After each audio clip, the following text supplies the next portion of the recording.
உங்கள் அனைவரையும் அன்புடன் வரவேற்கிறோம். நம் முந்தைய அமர்வுகளில் இருந்து பொருட்களின் இயக்கம் மற்றும் இயக்கத்திற்கான காரணங்களை விவரிக்கும் பல்வேறு வழிகளை பற்றி நீங்கள் கற்றுக்கொண்டீர்கள். பல இயற்கை நிகழ்வுகளை புரிந்து கொள்ளவும் விளக்கவும் உதவும் மற்றொரு கருத்து வேலை. வேலையுடன் நெருங்கிய தொடர்புடையது ஆற்றல் மற்றும் சக்தி. நமது அன்றாட செயல்பாடுகளை செய்யும்போது நெருங்கிய தொடர்புடைய வேலை, ஆற்றல், சக்தி போன்ற சொற்களை பயன்படுத்துகிறோம்.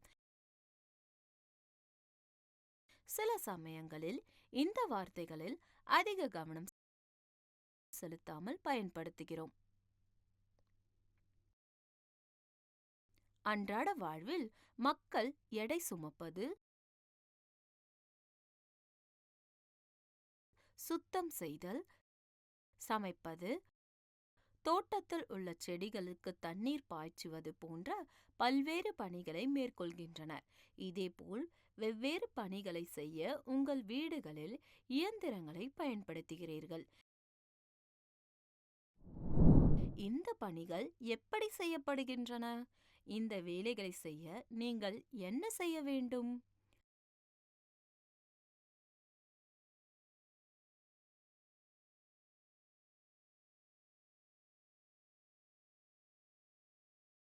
பொதுவாக இந்த ஆற்றல் மனிதர்களால் அவர்கள் உண்ணும் உணவிலிருந்தும் இயந்திரங்களுக்கு அவர்களுக்கு வழங்கப்படும் மின்சாரம் மூலம் பெறப்படுகிறது.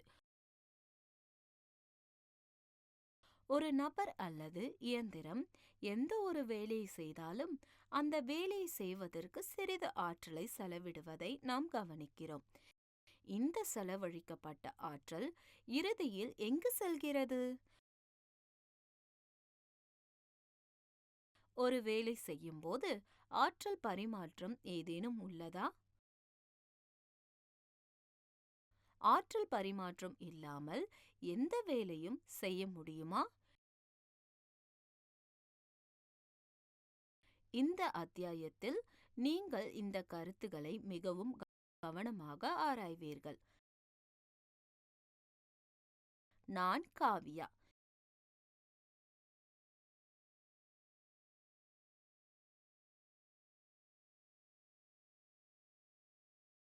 இந்த அமர்வில் 9ஆம் வகுப்பு இயற்பியல் பாடத்திலிருந்து வேலை,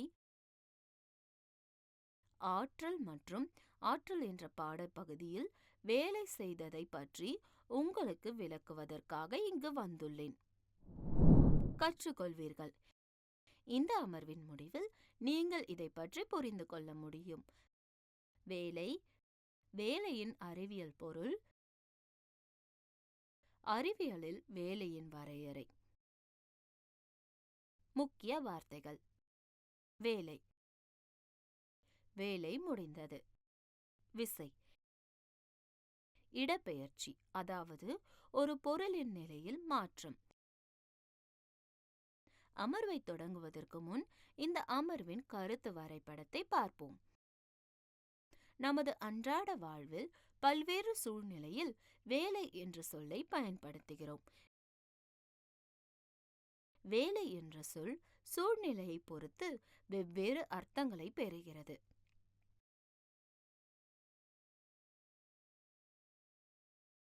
நான் ஒரு தொழிற்சாலையில் வேலை செய்கிறேன். ராமாயணம் வால்மீகியின் சிறந்த வேலை.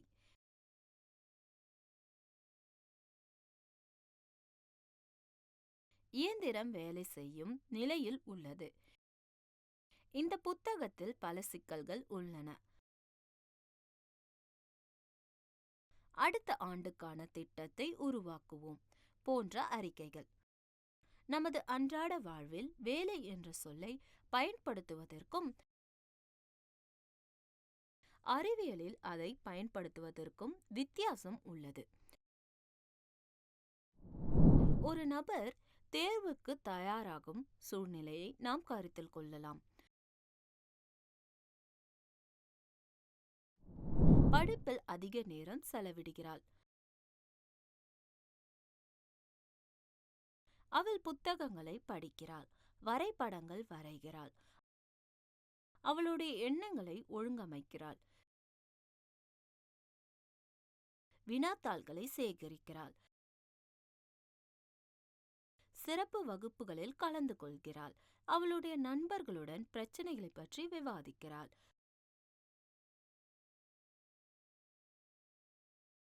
பரிசோதனைகளை செய்கிறாள். நாம் பொதுவான பார்வையில் அவள் கடினமாக உழைக்கிறாள். ஆனால் வேலையின் அறிவியல் வரையறையின்படி நாம் சென்றால் மேற்கூறிய செயல்பாடுகள் வேலையாக கருதப்படுவதில்லை. ஒரு பெரிய பாறையை தள்ளுவதற்கு ஒரு நபர் கடினமாக உழைக்கிறார் என்பதற்கு மற்றொரு உதாரணத்தை பார்ப்போம். அவர் எவ்வளவு முயற்சி செய்தாலும் பாறை நகரவில்லை என்று சொல்லலாம்.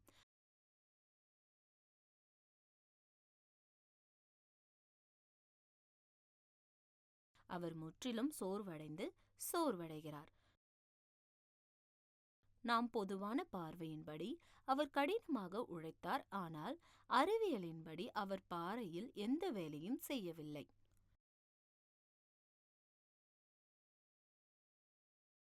மற்றொரு எடுத்துக்காட்டில், நீங்கள் படிக்கட்டில் ஏறி ஒரு கட்டிடத்தின் 2வது தளத்தை அடைந்து விட்டீர்கள் என்று வைத்துக்கொள்வோம். இதை செய்ய நீங்கள் கொஞ்சம் ஆற்றலை செலவிடுகிறீர்கள். நம் பொதுவான புரிதலில் நீங்கள் எந்த வேலையும் செய்யவில்லை. ஆனால் அறிவியலின்படி கட்டிடத்தின் 2வது தளத்தை அடைய நீங்கள் நிறைய வேலை செய்திருக்கிறீர்கள். நமது அன்றாட வாழ்வில் பயனுள்ள உடல் அல்லது மன உழைப்பை வேலை என்று கருதுகிறோம். ஆனால் வேலையின் அறிவியல் வரையறையின்படி இந்த செயல்பாடுகள் அனைத்தும் வேலையாக கருதப்படுவதில்லை. அவற்றில் சில மட்டுமே வேலையாக கருதப்படுகின்றன. வேலை என்றால் என்ன? வேலையை பற்றிய பொதுவான பார்வைக்கும் வேலையை பற்றிய அறிவியல் பார்வைக்கும் ஏன் வித்தியாசம் இருக்கிறது? வழியை புரிந்து கொள்ள விஞ்ஞான கண்ணோட்டத்தில் வேலையை பார்க்கிறோம் மற்றும் வரையறுக்கிறோம். சில சூழ்நிலைகளில் கருத்தில் கொள்வோம். ஒரு மேற்பரப்பில் கிடக்கும் ஒரு கல்லை தள்ளுங்கள். கல் தொலைவில் நகர்கிறது. நீங்கள் கல்லின் மீது ஒரு சக்தியை செலுத்துகிறீர்கள். கல் இடம்பெயர்கிறது. எந்த சூழ்நிலையில் வேலை செய்யப்படுகிறது? ஒரு பெண் ஒரு தள்ளுவண்டியை இழுக்கிறாள். தள்ளுவண்டி தூரத்தில் நகர்கிறது.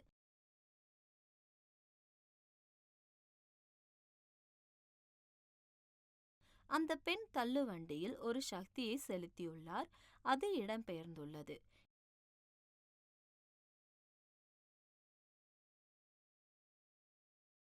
எனவே வேலை செய்யப்படுகிறது.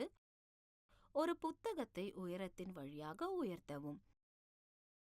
இதை செய்ய நீங்கள் ஒரு சக்தியை பயன்படுத்த வேண்டும். புத்தகம் எழுகிறது. புத்தகத்தின் மீது ஒரு சக்தி பயன்படுத்தப்பட்டு புத்தகம் நகர்கிறது. எனவே வேலை முடிந்தது. மேற்கூறிய சூழ்நிலைகளை உன்னிப்பாக பார்த்தால் வேலை செய்வதற்கு 2 நிபந்தனைகள் பூர்த்தி செய்யப்பட வேண்டும் என்பதை வெளிப்படுத்துகிறது. 1. ஒரு சக்தி ஒரு பொருளின் மீது செயல்பட வேண்டும் மற்றும் 2. பொருள் இடமாற்றம் செய்யப்பட வேண்டும். மேலே உள்ள நிபந்தனைகளில் ஏதேனும் ஒன்று இல்லை என்றால் வேலை செய்யப்படாது. அறிவியலின் பார்வையில் நாம் வேலையை பார்க்கும் விதம் இதுதான். ஒரு பொருளின் மீது F ஒரு நிலையான விசை செயல்படட்டும். பொருளை ஒரு தூரம் வழியாக இடமாற்றம் செய்யப்படட்டும். விசையின் திசை S. W ஆனது வேலையாக இருக்கட்டும். விசை மற்றும் இடப்பெயர்ச்சியின் உற்பத்தி விளைபொருளாக சமமாக வேலையை வரையறுக்கிறோம். செய்த வேலை ஈடு விசை பெருக்கல் இடப்பெயர்ச்சி W ஈடு F S.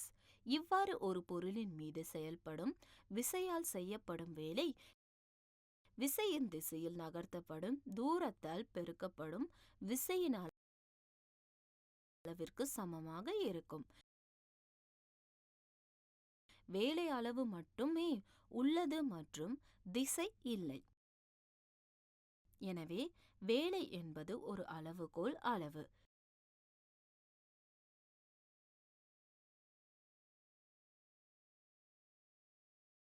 விசை வட்ட அடைப்புக்குறிக்குள் F நியூட்டனில், வட்ட அடைப்புக்குறிக்குள் N மற்றும் இடப்பெயர்வை வட்ட அடைப்புக்குறிக்குள் S மீட்டரில், வட்ட அடைப்புக்குறிக்குள் M அளவிடுகிறோம். சமன்பாட்டில் W ஈடு F S, F ஈடு 1 மற்றும் S ஈடு 1 எனில் விசையால் செய்யப்படும் வேலை 1 N M ஆக இருக்கும். எனவே வேலையின் அலகு நியூட்டன் மீட்டர், அதாவது வட்ட அடைப்புக்குறிக்குள் N M, அல்லது ஜூல், அதாவது வட்ட அடைப்புக்குறிக்குள் J ஆகும். எனவே ஒரு ஜூல் வட்ட அடைப்புக்குறிக்குள் J என்பது ஒரு பொருளின் மீது ஒரு நியூட்டனின் விசையானது விசையின் செயல்பாட்டு கூட்டின் 1 மீட்டர் இடமாற்றம் செய்யும் போது செய்யப்படும் வேலையின் அளவு ஆகும்.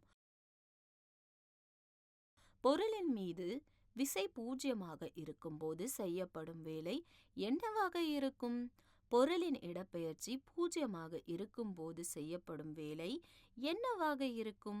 விசை அல்லது இடப்பெயர்ச்சி 0 இருந்தால் செய்யப்படும் வேலை 0 ஆகும். ஏனெனில் அது செய்யப்பட வேண்டிய வேலைக்கான நிபந்தனையை பூர்த்தி செய்தது.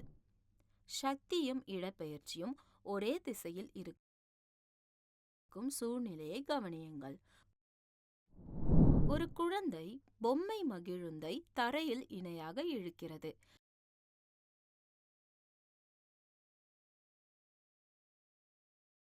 கார் இடம்பெயர்ந்த திசையில் குழந்தை ஒரு சக்தியை செலுத்தியது. இந்த சூழ்நிலையில் செய்யப்படும் வேலை சக்தி மற்றும் இடப்பெயர்ச்சியின் தயாரிப்புக்கு சமமாக இருக்கும்.